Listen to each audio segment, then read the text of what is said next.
அவிழ்த்து பார்த்தால் அதற்குள் இருக்கும் திராவிட நாடுன்னு பேசினவர் தானே கருணாநிதி. அப்போ அவரோட மகன் ஸ்டாலினும் ரெட்ட அர்த்தத்தில் பேசாமல் இருப்பாரா? இல்லை உதயநிதி ஸ்டாலின் பெண்களை மதித்து பேசுவாரா?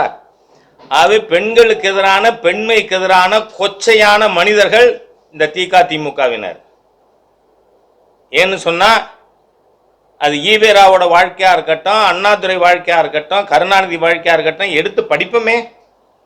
பெண்களை போகப் பொருளாக நடத்திய மிக மோசமான தீய சக்திகள் இந்த திமுக. அவங்க டிஎன்ஏவே மோசமானது.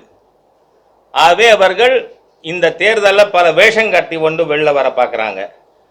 நிச்சயமா people will not buy the argument of these anti-women's. பெண்களை போகப் பொருளா? அதுவும் கவிஞர் கண்ணதாசன் அவர்கள் எழுதியிருக்கின்ற வனவாசத்தை படித்தா ஐயோ இவ்வளவு இழிந்த ஜென்மங்களா இந்த ஜென்மங்கள் அப்படின்னு காரி துப்ப தோணும். ஆகவே வேஷம் கட்டாதீங்க, வேஷம் கலைஞ்சு போச்சு.